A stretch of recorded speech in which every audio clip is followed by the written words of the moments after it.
number 290 Heavy, contact departure 119.2, good night. 119.2, 290 Heavy. Good night.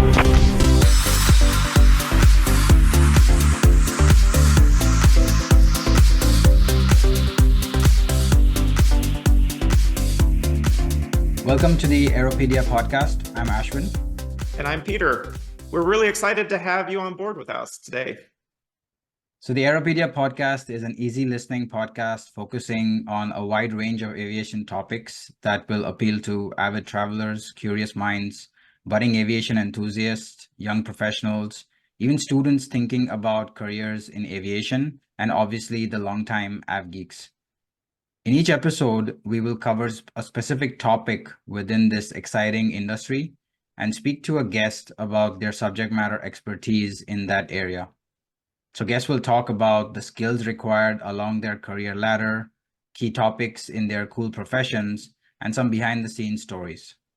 Each guest also will be able to compete in our exclusive Aeropedia Podcast Trivia Challenge, hoping to be crowned the next ultimate AvGeek.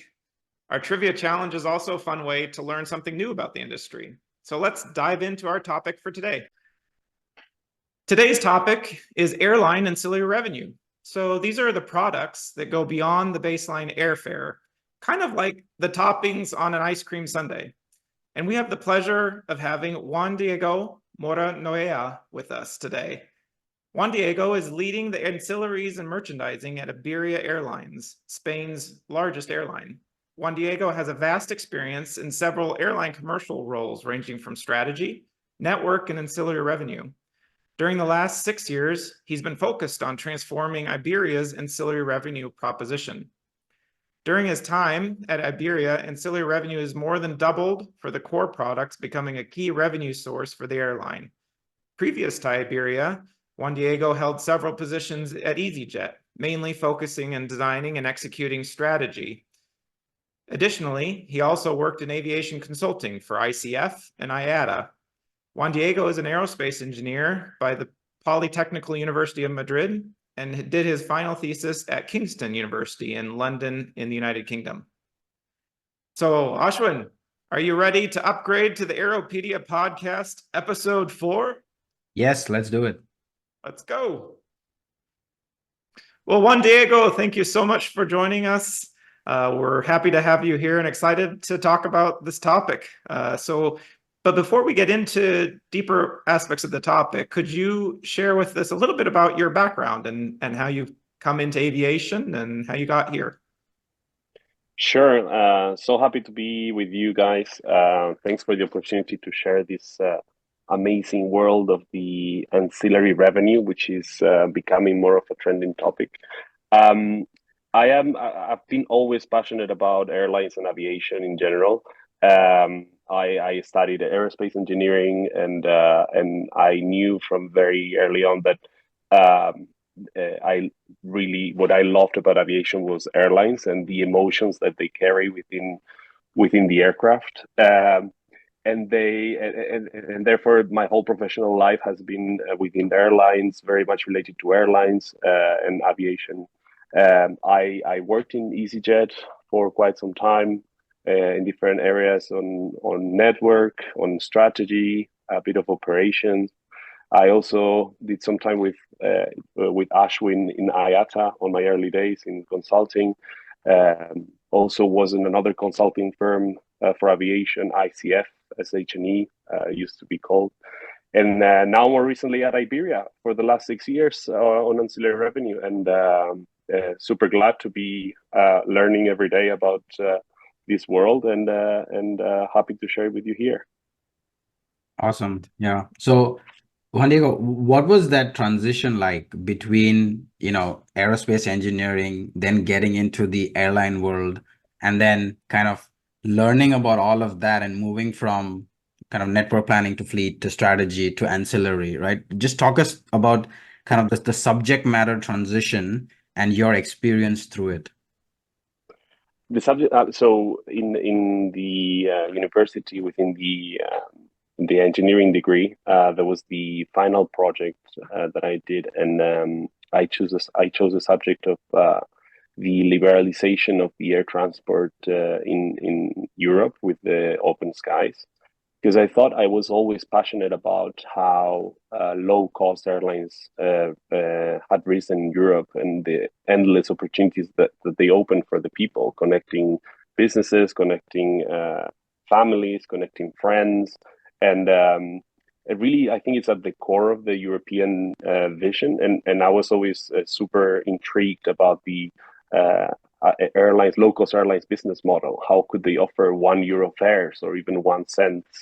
So that's where it all started. Then I got the opportunity at IATA, which I was super glad. It was a bit more generic, though. So I started in the consulting business. I was super glad to be part of one of the organizations that have been leading the industry for over the last century or so. So I learned a lot from that. But then I also understood that I wanted to work for an airline and see what it was like, the real life, and the feeling the airline, knowing what the different processes were, and then I got the opportunity at EasyJet. So I moved to London.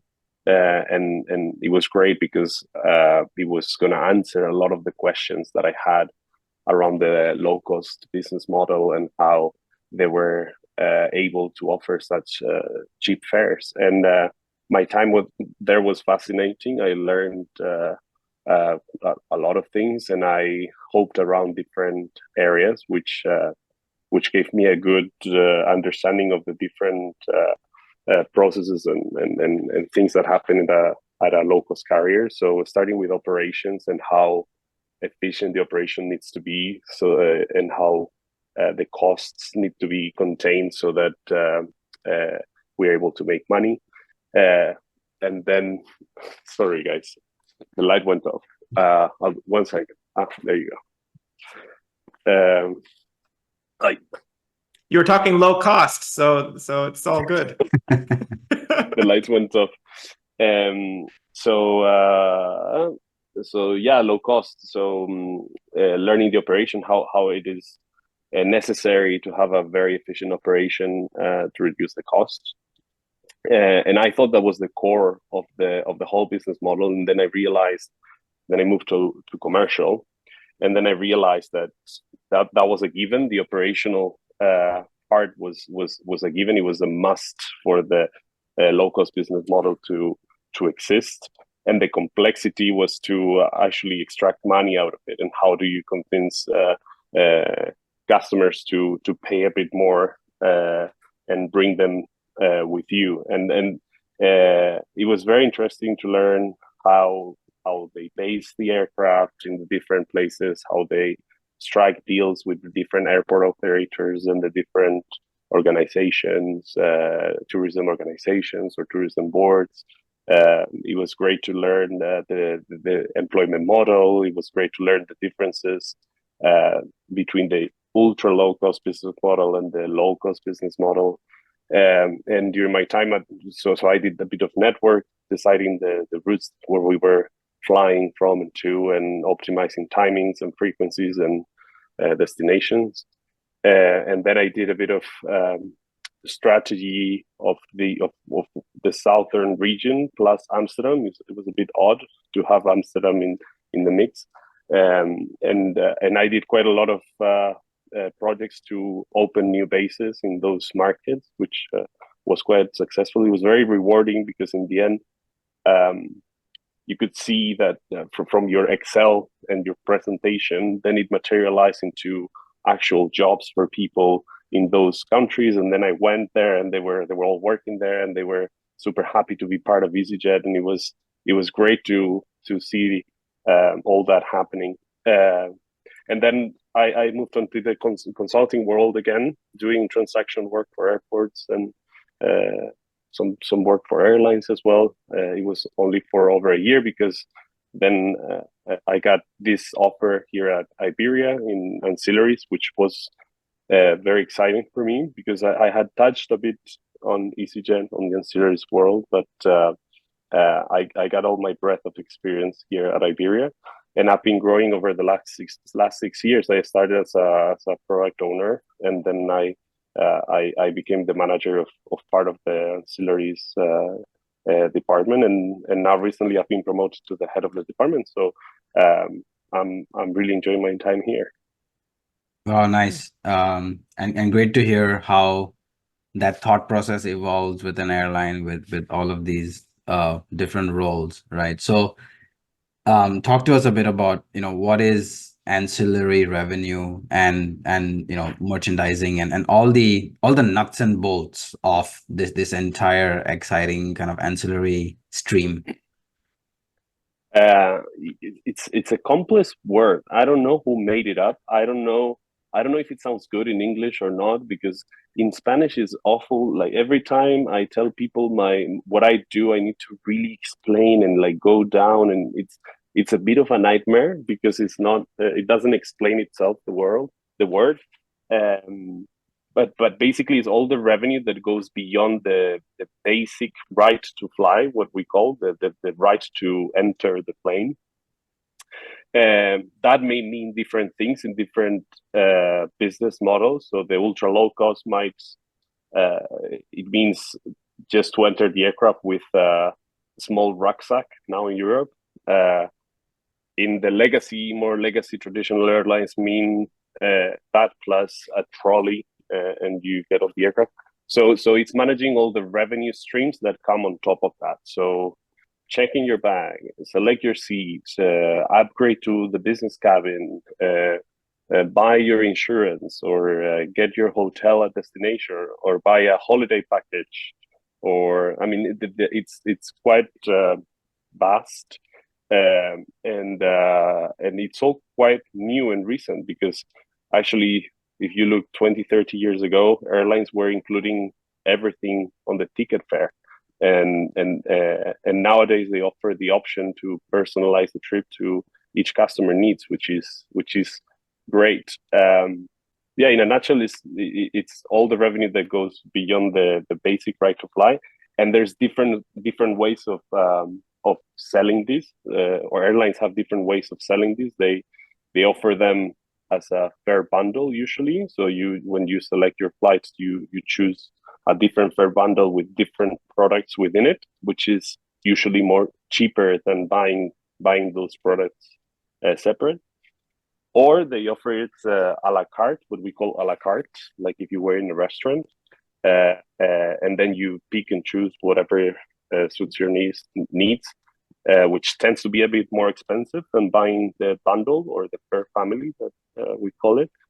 And then we usually make the distinction between those a la carte products and then the third party or the ultra ancillaries, which are those that go beyond your flight experience. So the post flying, so the hotel, the insurance at the destination, the car rental, and airlines have been expanding that catalog more recently, but we don't do it so well yet.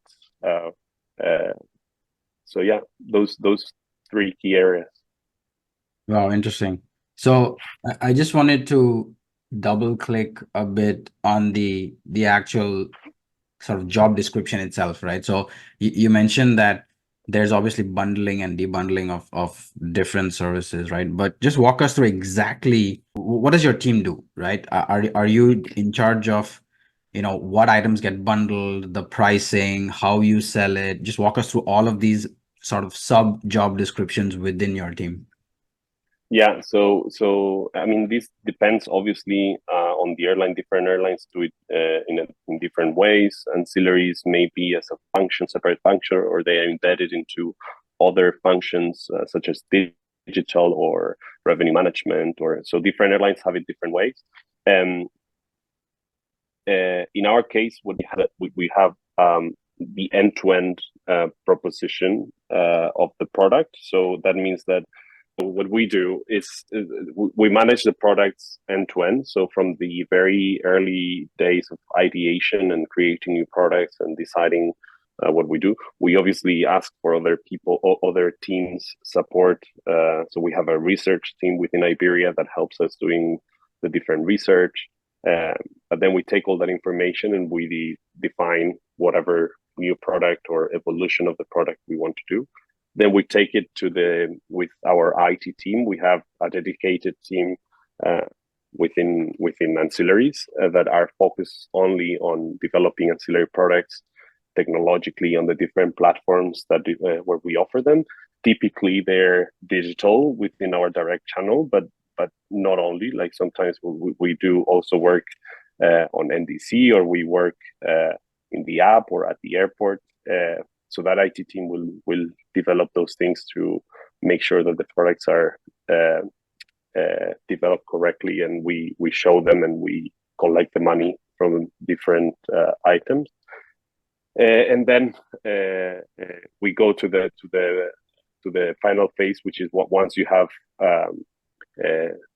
put into production a development, then you measure the performance, and then you control the performance. We do forecasting, we do analysis, we see opportunities to for new products, or or pain points that the customer has with the products, and we try to solve them. So we are not, and this is another key difference probably between traditional carriers and more low cost.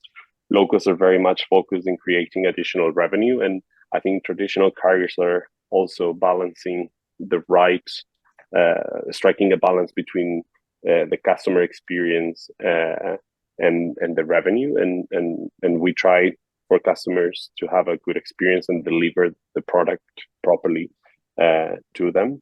So we are not always super focused in extracting every euro from customers, right? It's about giving a personalized experience and giving a good experience for customers, and making easier for them to pay for the products that they value for their trip. It's really interesting because you were saying that how, it's not a science, that there's some art to it. You have to try some things and you put it out there and you see how the customers respond to that, which seems probably very different than your aerospace engineering, where you definitely have right answers and wrong answers, and you may know them in advance. So exactly, there's a lot of grays here, and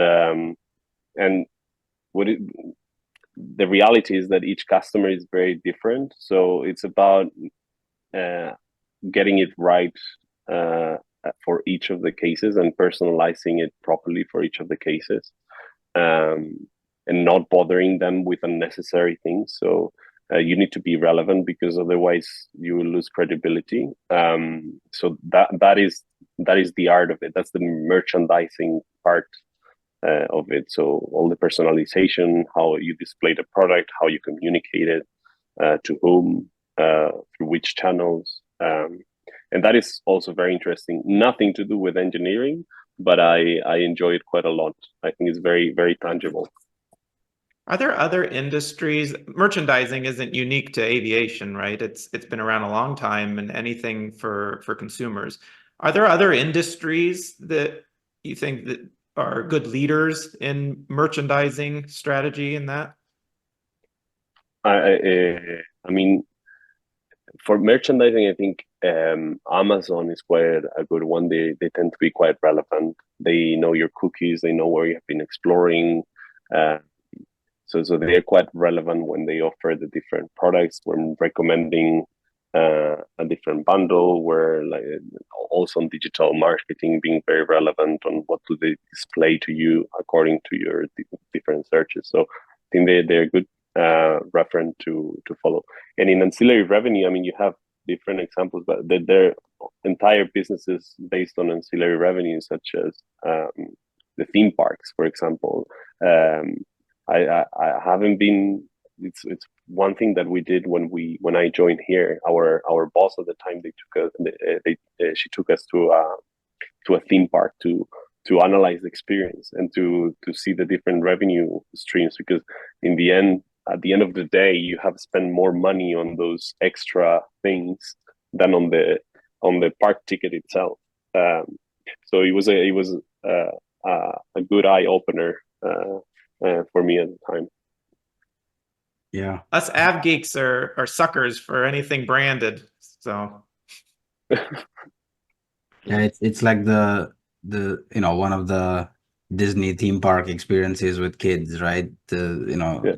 The amount you pay for the popcorn itself is, way above market, and Yes. and that becomes one of the ancillaries, right? So one of the questions I had was, how has this evolved over the last 10, 20 years? And, stuff that was free is now bundled or debundled rather, right? And it's being charged for separately. So number one, why has this happened? What has Mhm. changed? And what impact has that had over the last 10, 20 years to the industry? I mean, it's quite a great question. It's it has a lot of different factors, I believe.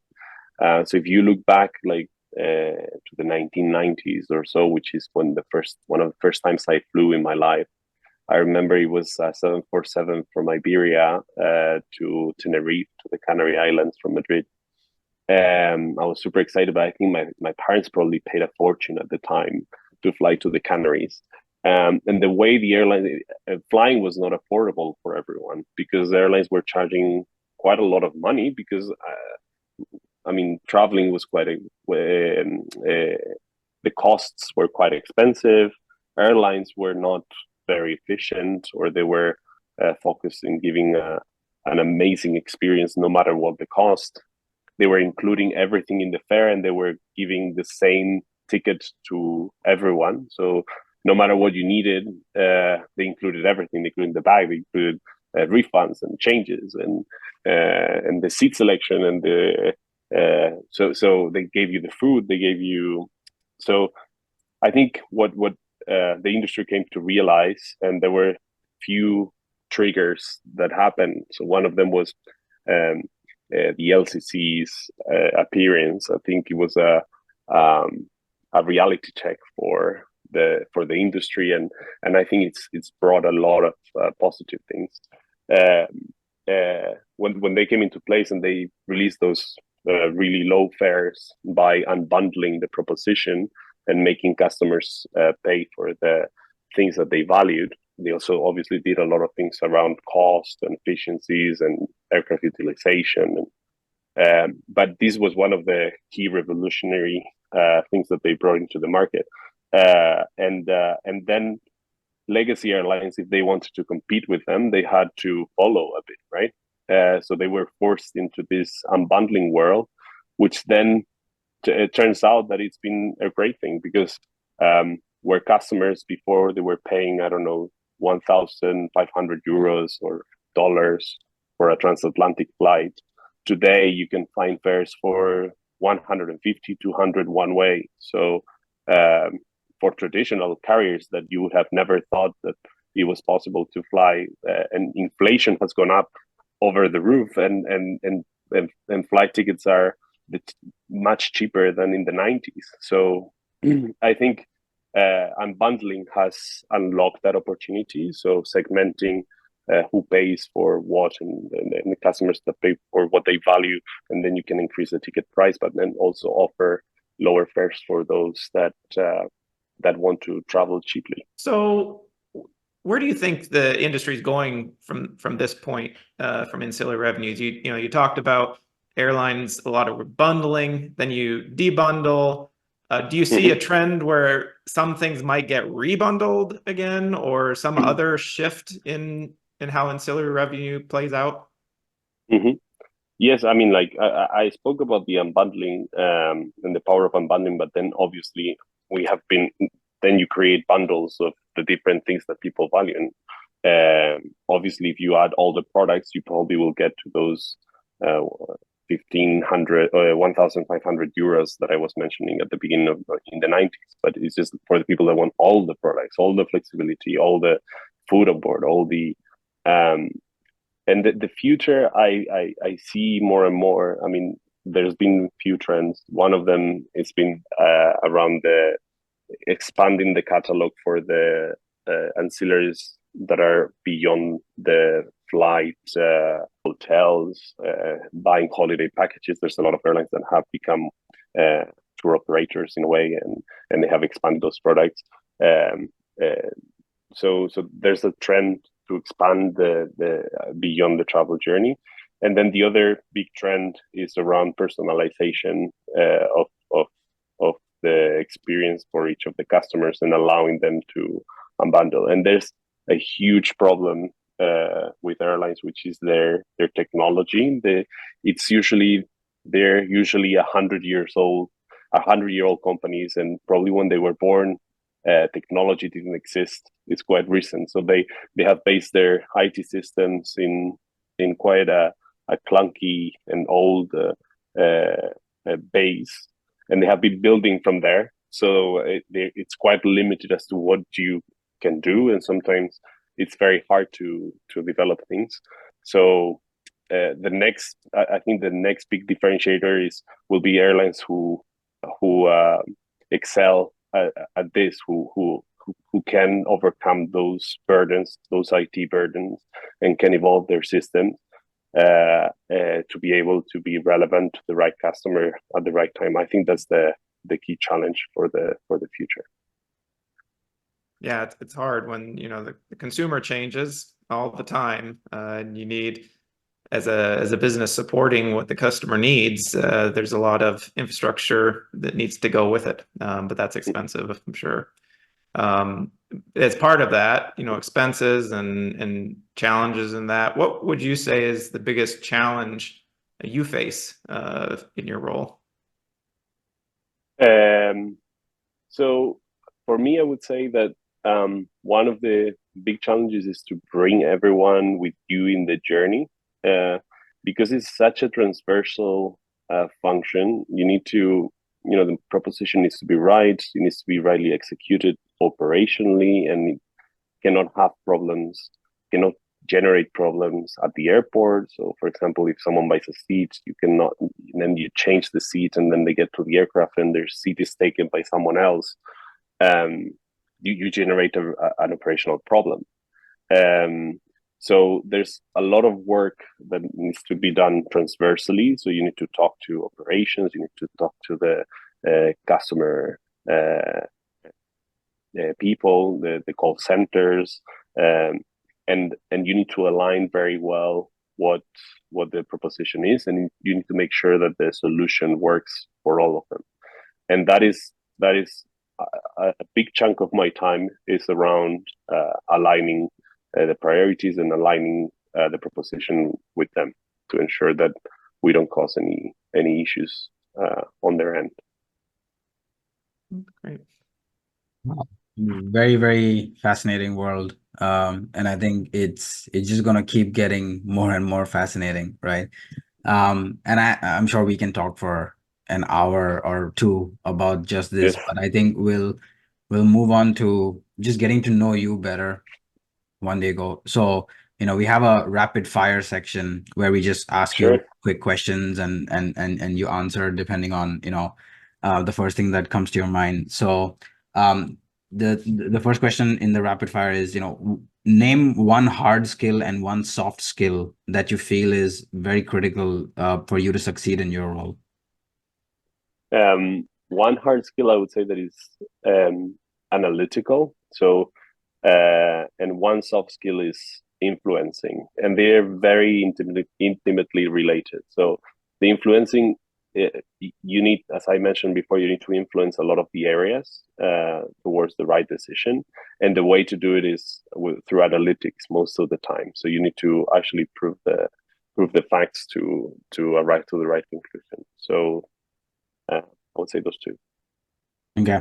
And if you were to pick one role that is sort of a prerequisite for someone who wants to get into ancillary revenue management, right? What would that role be?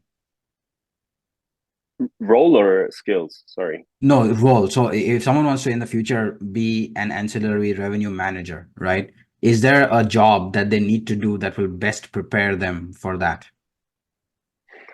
There's no right book for this. I've known a lot of people in the ancillaries world within IAG, with other airlines, and they all come from different places. You have engineers, you have people from marketing, you have people who have studied business.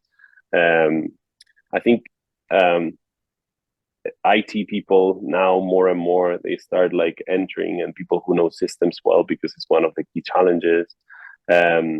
And marketing people, they're actually usually quite good, because now with the revolution of the merchandising world and the personalization, I think it's a great asset and great. It will add a lot of value from now on. But I think the most important thing is to be to like the industry in general, and to be interested in learning the world of ancillaries, which is fascinating. Makes sense. What's your fondest aviation memory? Oof, fondest aviation memory. Probably. So this one, it was. I have two. So the first one I already mentioned. The first time I flew, which was in the 747 with my parents, I was like, I thought I could open. I told my mom, I remember at the time, oh, can you open the window and catch a cloud while you are flying? So I always had that dream in my head. And then the second one was when I was going to Montreal for when I got the job there at IATA, and I flew in KLM in the MD-11. At the time, it was like about to be retired. It was quite fascinating.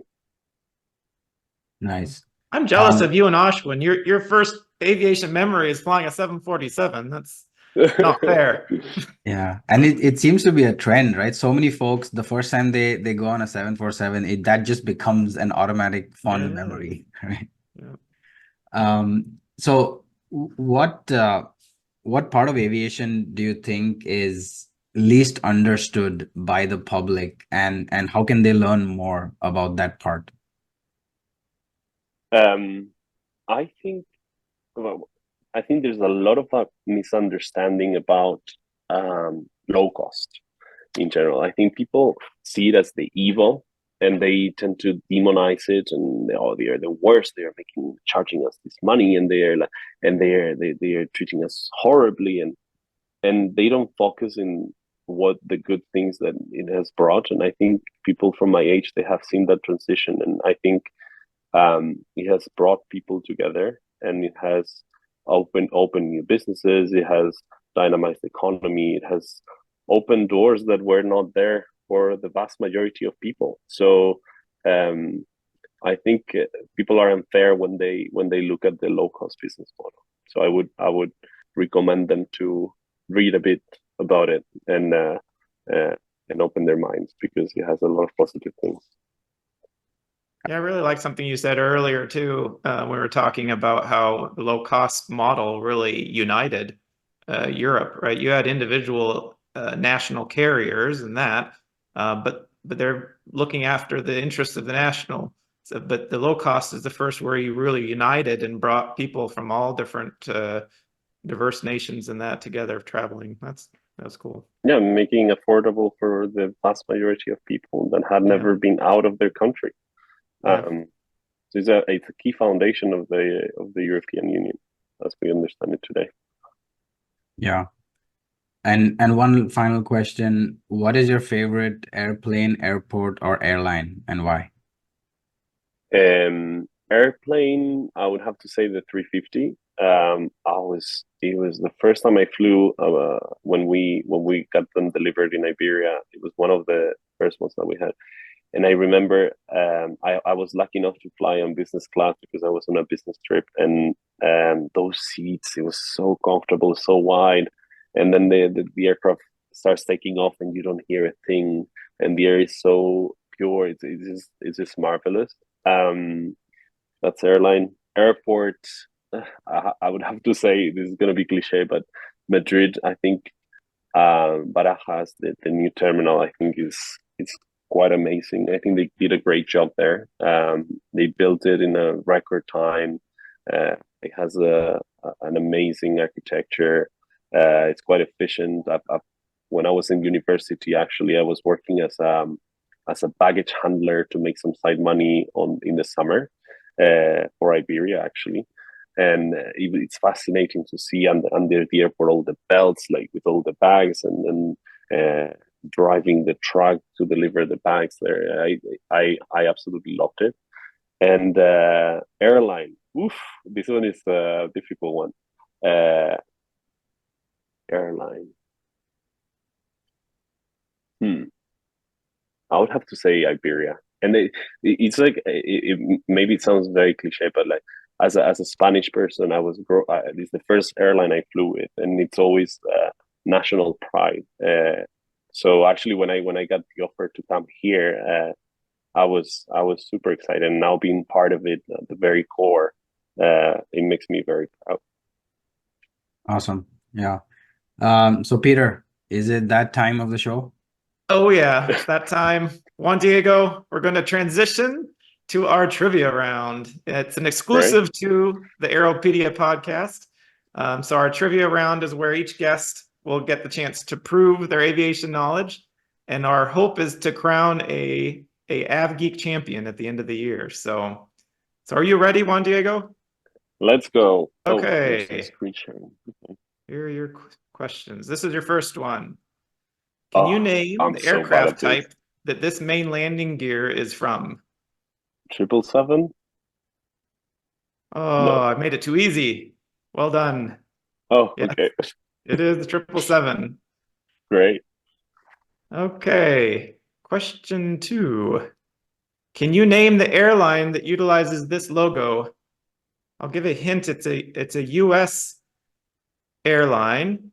And there's another hint in the top of the tail is actually, it's a reincarnation of an old airline that went bankrupt, that now has been reincarnated, and they use the same logo there at the top.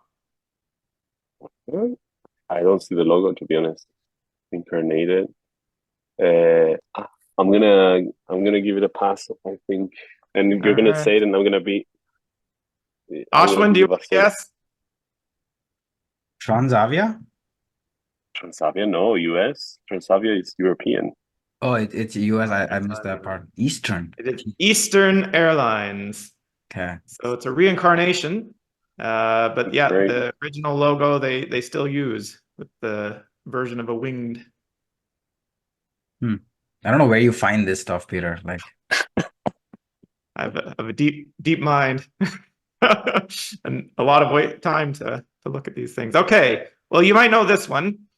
Yeah. How many characters are in an ICAO code? And for our listeners that don't know what ICAO is, it's the International Civil Aviation Organization. But airlines have codes. How many characters are in an ICAO code? For airlines, it's 3 characters, I believe. For airports, it's 4. It is 3. You are correct. Yes. So here's the test for you. What is Iberia's 3-letter ICAO code? I think it might be IBE, but I'm not too sure. I'm more used to the IATA. But yes, I think so. Is it? All right. I actually don't know myself. I was hoping you'd know. No, I think so. It's like I never look at ICAO codes. It's for airlines. It's usually for tickets and everything. It's always the IATA 2-letter It code. is interesting. yeah, I just Googled it and it is IBE. So All right, Yeah, you got it. Right. All right. Extra point. Okay. Well, here's another code. Here's an IATA. You like IATA codes. So what does the EZE, Echo Zulu Echo Airport? This is an easy one. This is Buenos Aires Ezeiza International Airport. Very good. It is indeed Buenos Aires. Okay. And Fly 3 our times a last. day from Iberia. Oh, what was that? We fly 3 times a day from Iberia to this one. Excellent. Okay, last question. In what city is the corporate headquarters for Azul Airlines? City. So I hesitate. It might be in Viracopos, Campinas, in Sao Paulo, next to Sao Paulo, which is their base, but I'm not too sure.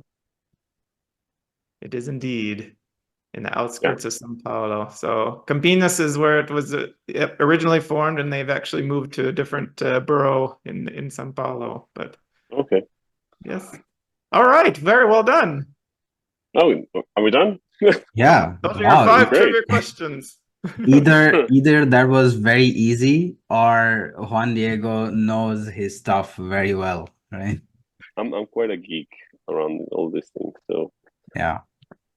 And that's the idea here, right? I think some folks will like the podcast, some folks will love it, but everyone will learn something from it at all times. that's great. Yeah. I think that was very entertaining and educational, Juan-Diego. So we wanted to just thank you for taking the time, and I'm No sure we'll worries. have you back on the podcast at some point. And we'll talk about, a different airline function at some point. Yeah. Perfect. Happy to. Great. Thanks for inviting me. Yeah. Thank you so much, Juan-Diego. Thanks. Take Yeah. care. Take care, guys. Bye. Cheers. Thanks for joining us today, and feel free to subscribe and like our podcast at the Aeroscope Aviation channel on YouTube, or the audio version through your favorite podcast feed. Also, give us any feedback on topics you'd like to hear or ways we can improve the podcast. Visit our Podbean site, aeropedia.podbean.com. See you on the next leg of our journey.